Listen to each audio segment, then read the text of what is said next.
Welcome back to Be Poke on Point, Episode 2, How to Protect Yourself Online and in Real Life. How much do you actually know about online privacy? Online privacy is almost an illusion, guys. I've talked to cyber criminals, who are now reformed hackers, by the way, and other cybersecurity specialists, and they've agreed with me.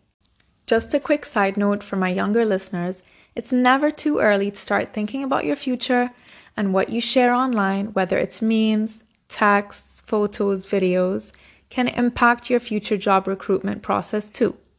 How easy has it become to just type someone's name and get a few facts about them? That being said, let's look at some solutions and practices we can use to help our online life be a little more safe than what we're doing now. Here are a few tips you can try to be safer online. So let's start with something easy. Free Wi-Fi. Everyone gets excited about free Wi-Fi. Hotels, malls, and other public venues often offer free Wi-Fi, but personally I try and avoid it. I'm not an expert on this topic, so I will leave a few articles in the description below, but you can become a victim of ransomware attacks.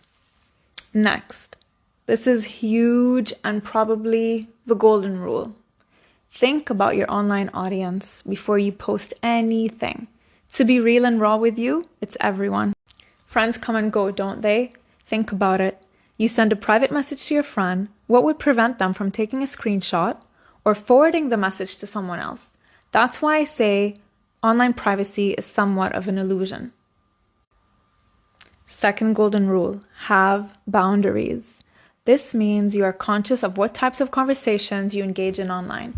Do you really know who's behind that screen? We're often approached by strangers online, although they may not pose like one. People assume fake identities all the time and impersonate real people too. Be confident in whatever you write or post online, whether it's a video or a picture or even a meme, that you wouldn't have any problem with anyone seeing it. Don't share personal information such as your birthday, phone number, address, or what school you go to, or even where you work. And when I say don't share, I mean that's writing it in text or even a video or a picture being posted. Always ask yourself this: do they really need to know? There's a dangerous tactic known as grooming, and this basic information that you might post innocently would help a predator get closer to you. I'll be touching more on this in my future episode on sextortion.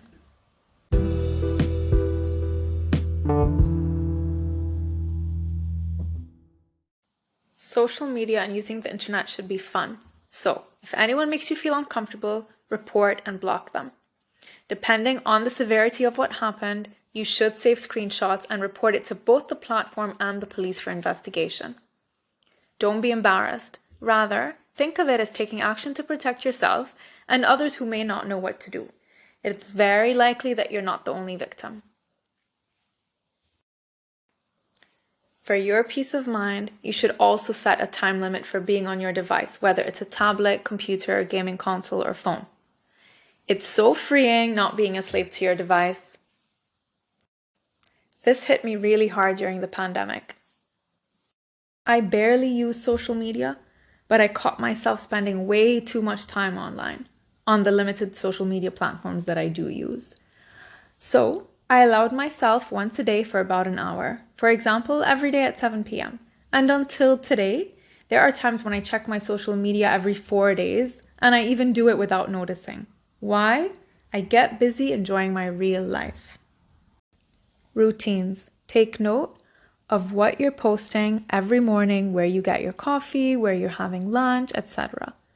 Ask yourself again, do they really need to know?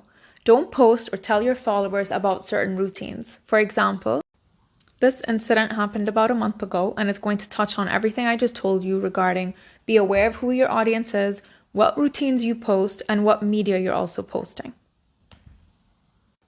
A beauty influencer with a few million followers told her followers about a so-called fan who came to her office and left some love notes on the door. A few days later, she shared what happened on a deeper level as things quickly escalated. She said he came to her office and demanded to speak with her and began asking if she was hiring. Up until this point, she had no idea who he was. She later discovered that he knew where she lived, he knew all of her employees' names, and admitted to being the one who left the love letters, which was a major red flag. A few days later, she posted in real time, remember this, in real time, where she was having lunch in the mall, and he messaged her on Instagram, and she just happened to see it. He said, "Wait for me, I'll be there in 10 minutes. She thankfully got out of there right away.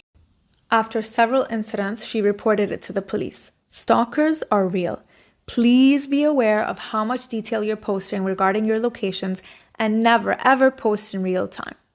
My final thoughts for today: don't share anything online you're not comfortable with the world seeing, now or in the future.